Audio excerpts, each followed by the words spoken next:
All right. So how many of you have ever felt like you were unworthy or that you didn't measure up to the people around you? Maybe if they were going to pick out of a group of people that you were in, you'd be one of the last, if not the last people picked. Now, I don't want to have you raise your hands because I'm sure everyone's felt that way. There was a time when I first got to KCU, Kentucky Christian University, where I felt this exact feeling. I sat down in one of my first level classes of ministry. I went to study preaching, obviously. But as I sat there, you see, I didn't really grow up in a real Christian background. I didn't really hear those Christian stories growing up. Those big stories that you might know. Stories like David and Goliath or Samson and his hair. Noah's Ark. Joseph's journey from a son to a slave to a leader. I didn't really know any of those stories. I knew who Jesus was, and I just wanted to tell everybody else about him. But as I sat there and I looked around at my friends that would become some of my best friends, they already knew these things. Them and the professors were talking back and forth about all these different stories, and I just couldn't say anything. I looked around and I said, I am probably the least educated person in the Bible in this room. I joke around, I said, I swear they've been studying the Bible since they've been in the womb. They just know so many things that I've had to learn. And as I looked around, I just thought to myself, how is God going to use me out of all these people to spread His news? You probably felt like that in your life. Might not be that exact situation, but you've probably been in a situation where it's similar. Your job, an activity that you've done, maybe your friends, your family.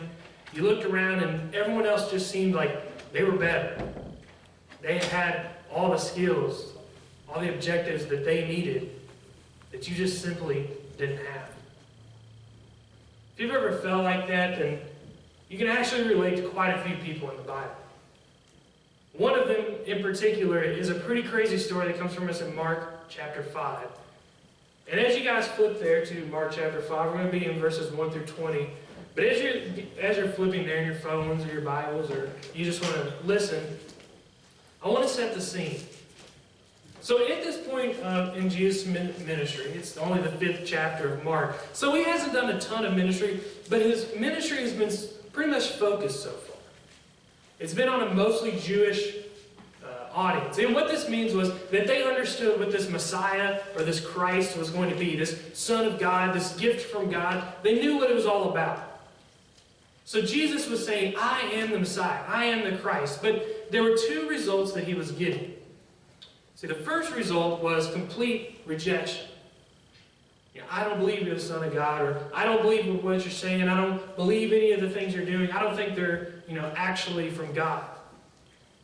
And unfortunately, he got a lot more of that than he did the second response. But the second response that he got was acceptance, of course, the opposite of rejection. But this was a lot smaller, and it was interesting what Jesus kept saying. He kept saying, but don't tell anyone yet. They would say, I believe that you are Jesus, the Son of God. And he would say, okay, great, but I need you not to spread that right now because one day you will be able to, but I need to be able to move from town to town. And at this point, there was crowds all around him, and he could barely move in the first place. So the more that spread, the more crowds that he got, he knew he had a mission. So up to this point, it was either rejection of his word or acceptance, but staying quiet. But this story we pick up with Jesus and the disciples as they go across the sea, and they get to this place where the Gerasenes lived. It was a Gentile place, which meant they didn't really know about this Jewish law type thing. They didn't really follow the Jewish law codes or anything like that. They were pretty much just open to whatever. And we see the stark contrast between what they were expected to know and what the Jewish audience were expecting to know. But as Jesus goes across the water, we pick up in verse 1 in chapter 5. So verse 1 says, So they arrived at the other side of the lake, in the region of the Gerasenes. When Jesus climbed out of the boat, a man possessed by an evil spirit came out from a cemetery to meet him. This man lived among the burial caves and could no longer be restrained, even with a chain. Whenever he was put into chains and shackles, as he often was, he snapped the chains from his wrists and smashed the shackles. No one was strong enough to subdue him. Day and night he wandered among the burial caves and in the hills, howling and cutting himself with sharp stones. Now this is a crazy man. This is not your normal neighbor. You're not going to run into this guy very often. And quite frankly, as they describe it, it's kind of hard to, kind of picture it. He says, possessed by an evil spirit, stayed in the tombs and the graveyard, couldn't be restrained with chains or shackles. He wandered around howling and cutting himself with stones. It's hard to picture this man, but just pretty much picture the craziest person that you can think of, and times that by about 10 or 100. And this was the man that everyone had to live with.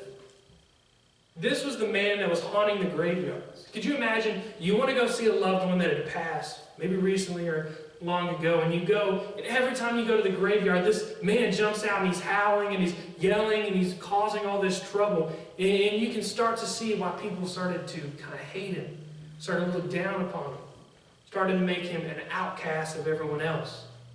I mean, he didn't have anything to offer. He literally didn't have control of any of his body. He was jumping around. He was causing trouble. I find it interesting because we see that they tried to stop this evil. Because as they said, they tried to bind him. They tried to bind up this evil and put it away, lock it away. But he couldn't stop it. Time after time, he would break the chains and smash the shackles. This man couldn't be constrained. And as much as they wanted to just have this evil put over here, they couldn't contain him. Time and time again, they try to stop him, but they just can't. And we see everyone around him getting kind of aggravated and annoyed because they can't do anything. If you live around here, then you might hear toads or something at night when you're trying to sleep from a pond that's close to you. Some noise in the nighttime that you just want to stop, but it just won't stop. You go frog gigging, but you can't really go kill this man in this situation. So there's that noise every night, that wailing that he's doing. It's making everyone agitated and annoyed. And honestly, everyone was getting aggravated with what he was doing. But let's see what Jesus does. Verse 6 through 8, it says, when Jesus was still some distance away, the man saw him, ran to meet him, and bowed down before him. With a shriek, he screamed, why are you interfering with me, Jesus, Son of the Most High God? In the name of God, I beg you, don't torture me. For Jesus had already said to the spirit, come out of the man, you evil spirit. So this is a weird couple verses because really it's verse 8 and then it's verse 6 and 7. So what had happened is Jesus, he stepped off the boat. He finally got on the other side of the sea. It probably didn't take him too long. But he finally was able to get off. And in a distance, he sees this man, this malnourished, this bruised and broken man. The clothes, if he had any, were tattered. Everyone was avoiding him. And as Jesus stepped off, this man started to walk to him. If Jesus was anyone else, he would have kind of tried to step back or try to act like he didn't make eye contact with him and try to avoid him. But Jesus keeps walking to him. And he keeps walking to him. And as this man comes, really what the situation was saying is Jesus said, I want you to be freed from everything that is binding you. The pain, the hurt that is in you right now, I want that to be freed from your life. I want all of that to be gone. And as he bowed down, he said, why are you torturing me? And then he says, Jesus, Son of the Most High God. You see, this is all wrong. This isn't the right person that should be acknowledging him. You see, the people who should know that were the Jews, who were the pious people who studied the Torah, studied the law. They should have known that. But this man, this Gentile, this evil man that everyone cast aside, he was the one who bowed down and called him by that name. Jesus, Son of the Most High God. It's crazy. He's not the person that people thought would answer this call. But yet here we have it. You see this man as he comes down and he bows before Jesus. He just wants everything to go away. He just wants things to go back the way they were before all of this happened. His life, his family. He just wants it all back. He doesn't want this lifestyle. He doesn't want this pain or this hurt anymore. He just wants it all to go away. And as he's down there, we see what Jesus says. Then Jesus demanded, "What is your name?" And he replied, "My name is Legion, because there are many of us inside this man." Then the evil spirit begged him again and again not to send them to some distant place. Now there happened to be a large herd of pigs feeding on the hillside nearby. "Send us into those pigs," the spirits begged. "Let us enter into them." So Jesus gave them permission. The evil spirits came up out of the man and entered the pigs, and the entire herd of 2,000 pigs plunged down the steep hillside into the lake and drowned in the water. The herdsmen of the pig fled to the nearby town and the surrounding countryside, spreading the news as they ran. You see, Jesus has power. We see that here. As I read commentaries this week, the NIV commentary, the IVP commentary, commentaries that you really don't care about, they focus on this part, that Jesus has power. The winds, the demons, the earth, all obey his name. There is truly power in his name. We sing about it all the time. And it is true. We see this right here. But I fear that if we focus on just this power, if we focus on just what Jesus had done with these demons and these pigs, which a lot of us do, and we want to know these questions, but when we focus on this, we start to forget about that other man. And as I hear sermons, they stop here. And they get into some interesting stories about pigs and demons and thousands of spirits and what legion means. But they just cast the demon-possessed man aside. They do what we often feel like people do to us. They just kind of throw us aside for the real people, the important people. If we forget about the demon-possessed man, we can go back to the real players in the Bible, the disciples, Jesus' ministry, the people that he reaches out to. But we can forget about what this demon-possessed man was all about. But if we do that, we're just doing the same thing when we feel insecure about ourselves, when we feel like we're not equal to other people, when we feel like we don't measure up to other people's expectations. When we look over this man, that's exactly what we're doing to him. We're saying, well, that was a cool story about how crazy you were, but, we don't really care about what happens to you. We'd rather focus on the demons and the legion and the pigs, which are good topics, but the story doesn't end there. And it's important to always finish the story in the Bible. When we finish the story, we see the point.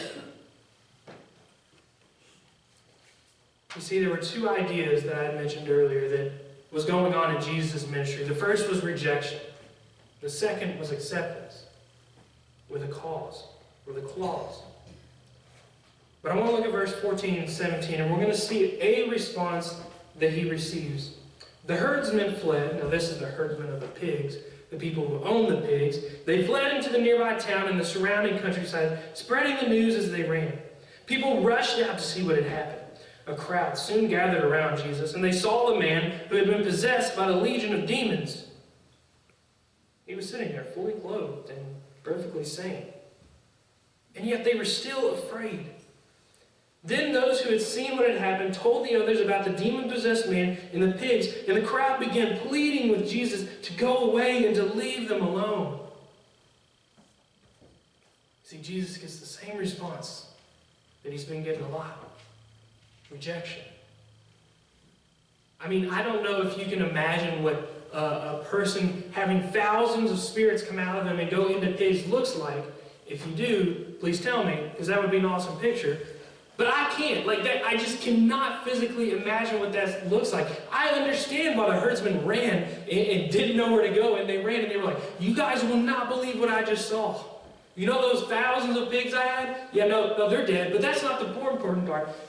This guy had spirits in him, and they flew out of them, and they did all of this thing." And they spread the news, and as people come around, they start to take inventory of what happened. So how are we going to respond? As they start thinking about it, they say, man, wait a second, those were my pigs. I don't have those pigs anymore. That was my livestock. That was my life. That was how I made money. Now they're gone. And we see them start to change their focus from the amazing power of Jesus to, holy crap, everything that I had is now gone. And instead of focusing and staying on that power of Jesus, they get upset. They're like, oh, okay, wait a second. You can't be doing this. We only got a certain amount of pigs. We got some sheep down the lane, but we can't just have you taking all of our animals. And they kind of conspire and they start to crowd around Jesus. And at this time, they once again start to forget about that demon-possessed man. They see him, it says, they see him clothed and sane. Something they hadn't seen for months. But they don't really care about that. They say, man, what are we going to do about our livestock, about our things? I mean, he doesn't care about them. I don't care about that dude who's sane now. It doesn't have anything to do with me. And we see him start to get pushed out of the picture again by these herdsmen. And right when you're reading the story, you think they're going to say, oh my goodness, Jesus, you're so awesome. They beg him, it says, to leave. They had enough of him. We see once again that response of rejection happen. They rejected the power. They didn't care about the power. They just wanted their livestock. They wanted their life, and they didn't want it to be challenged or changed. But this isn't the end of the story. Once again, we've got to finish reading the story. Oftentimes we get here and we focus on the crazy pigs and all of these crazy imagery, but we don't finish the story. Let's see what this demon-possessed man was doing. It says, as Jesus was getting into the boat, the man who had been demon-possessed begged to go with him. So this person, this man, this demon-possessed man, he got pushed away from the crowd again. He was kind of out. He was looked down upon. He didn't really get cared about by anybody. They said, that's awesome that he's sane. That's awesome that he's clothed. That's good for the children. But, who cares? And I can imagine the way he feels. It's that feeling you get when you try to get into a group at work or try to get into a friend group and nobody talks to you. And every time you try to start a conversation, it's just simple and they kind of reject you. It's that moment when you try to get your friends or yourself involved in a group, but all the other parents or all the other people just kind of give you those mean, negative glares. It's that moment when we try to be a part of something and all we get is that passive-aggressive response. We want it to be accepted. We want it to be the same. And yet there still was something that we didn't have or we weren't good enough. That's exactly how this man felt. I can see him coming up with so many excuses. Jesus, you don't know what I've done. You don't know how much of a nuisance I've been. I've been doing this for so long that people hate me. My family, my wife that I had, she has a bad reputation. My kids, they get made fun of because of the life that I've lived. I can't do any of this. Everybody knows what I've done. I can't go back to that.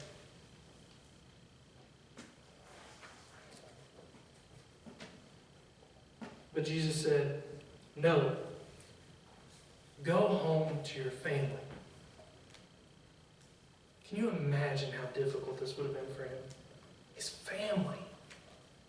And it wasn't like he went to Vegas or something across the entire continent and nobody knew what he was doing. He was right outside of the city. Everyone knew what he was doing. His family, him being the son of his parents, having children of his own, a wife, a family, a livelihood. Everyone knew what this man once had and how far he had came. He said, I can't go back to that. They know everything that I've done. But if you remember, when Jesus came to him, when he he first came to him, he said, I want you to be freed from the lifestyle that you have. I want you to be freed from the pain and the torment that is causing you. But he said, I don't want to just take you away from it. He doesn't talk about anything about taking him away from the situation. He just wants to clear the man's mind so that he can go back to the way things was. But there's a catch there. It's not going back exactly like he was. The rest of verse 19. It says, no, go home to your family and tell them everything the Lord has done for you and how merciful he has been. Now, it's easy to read over this part, but this is the first time Jesus tells someone to go and tell people about me. This man is technically the first disciple sent to spread the good news. It wasn't John, the beloved disciple. It wasn't Peter, the starter of the church. It was the ex-demon-possessed man who had cuts all over his body, who was malnourished from months of living without proper food. It was the man who had an awful reputation in his city. He was the person who Jesus said, I want you to go and tell people about me. Now, I want you guys to let that sink in. Now, when you think of great people in the Bible, people who Jesus were proud of, you think of people like Peter, John, people like Paul. But this is the first time in Mark that we see Jesus tell someone to go and spread the good news. This story is crazy. This should not be the first person he picks. This man has an awful reputation. He sure as heck does not feel worthy. Just a few minutes ago, well, not a few minutes ago, a few days ago probably, he was this person who had the worst reputation in town. He was a joke, and now he is supposed to go and tell people about Jesus.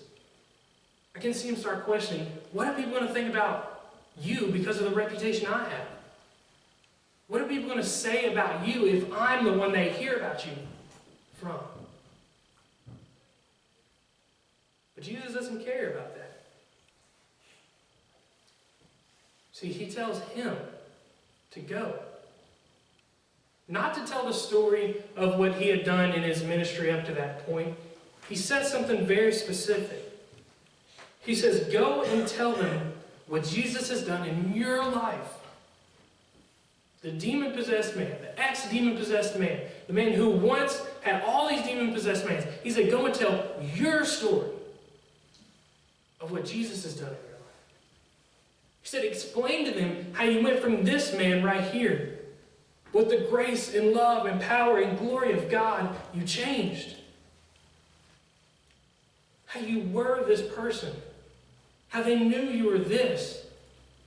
But what Jesus had done in your life changed you, your nature, your person, your beliefs, the things you chased after.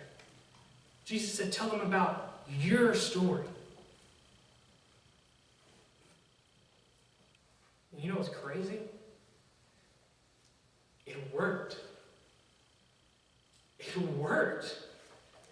Verse 20, it ends like this. So the man started off to visit the 10 towns of the region and began to proclaim the great things that Jesus had done for him. And everyone was amazed at what he had said. It doesn't say that some people accepted and some people rejected. It said that everybody was amazed that this man who was right here, this demon-possessed man, is now here, is changed, is a new creation, is clothed in new majesty and glory.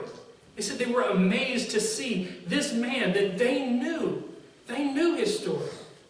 But to see how he went from here, God's grace, glory, power, and love came to this new person. Said they were amazed.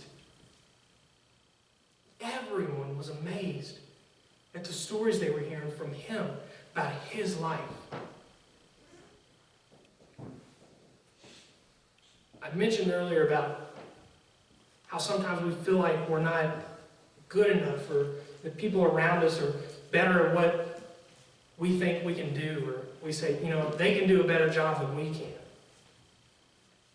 I guarantee that's exactly how this man felt. We feel this way so often when it comes to spreading our faith, spreading our news about God, how Jesus has changed our life. I didn't really have that crazy of a childhood. I don't think my message would be very powerful. Or, I'm not very good with my words. I haven't really thought about it that much. I don't think I'm the best person. But Jesus says right here, people want to hear about your story. There comes a point when they learn about Jesus and they read the Bible and they learn about what being a Christian is, but it starts with them hearing your story. How you got from point A to point B and what changed in your life. See, this story tells us two things that Jesus wants. The first thing is that Jesus wants us to spread His good news. Jesus wants us to spread His good news. It's exactly what the story is about. Jesus says, I want you to go spread the good news. And the second thing is more specific.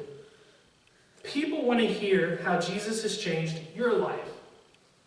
Not Paul's life, not John's life, not Peter's life, not your mom's life, not your father's, your friends, your brothers, your sisters, your sons. People want to hear your story about how Jesus changed your life.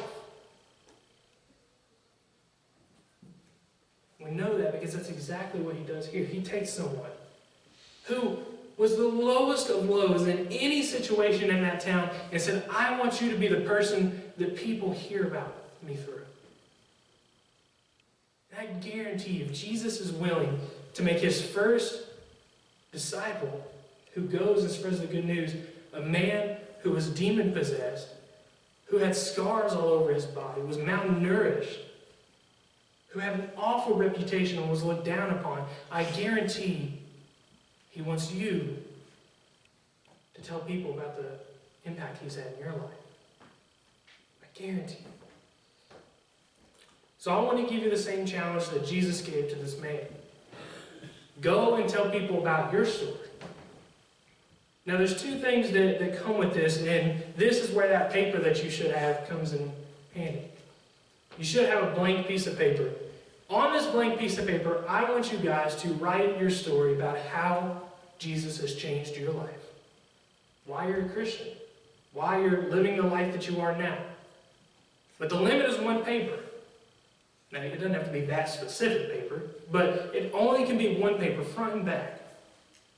We've all been in a situation where we ask someone about how they came to God, and it's like 30 minutes, and after like the 4th minute, they don't even know what they're talking about, and you don't even know what they're talking about. So this example, this illustration that you're going to do, writing down your story, it helps keep your story concise and to the point.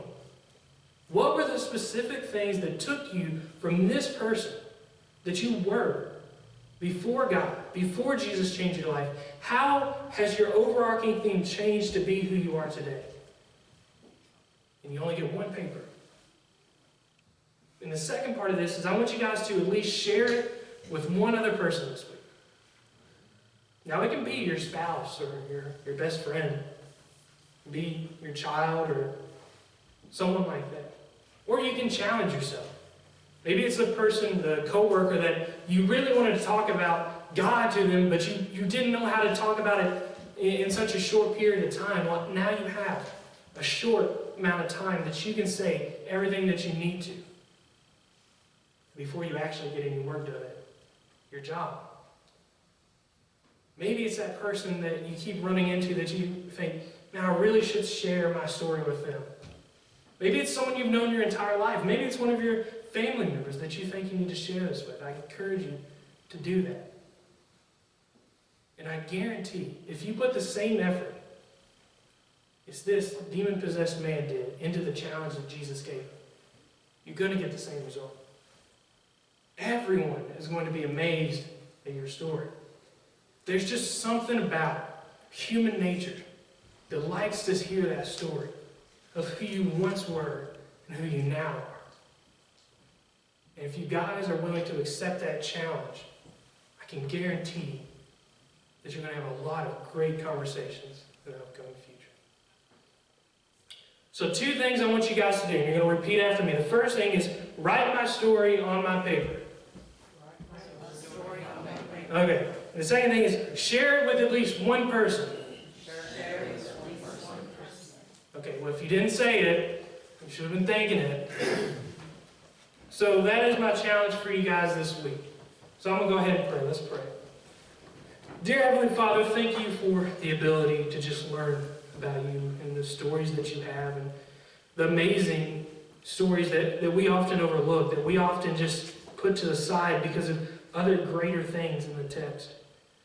God, I'm so grateful that out of everyone you could have chose, you chose someone that I feel like I am a lot of the times. Not equal, looked down upon, cast aside. That's the person you chose to spread your good news through. God, I'm so thankful that I can stand here and tell each and every person here with great encouragement that you want them to share their story. God, I know each and every person here has a story about how they went from this one person into the grace and glory and love of God. They have changed into a new person, a new creation. They've been clothed and made sane like a demon-possessed man. I pray that we're able to do that. We're able to go out of the church building here and stay focused on that. We're staying focused on our story, on what it means, what the essentials are from where we were to where we are now. And I pray that we're able to tell at least one person about it this week. God, thank you for the Son that you have given to us, who lived the life that we could not and died the death we deserved, but raised to life to give us the life we have. God, thank you for everything that you've done. It's in His name we pray.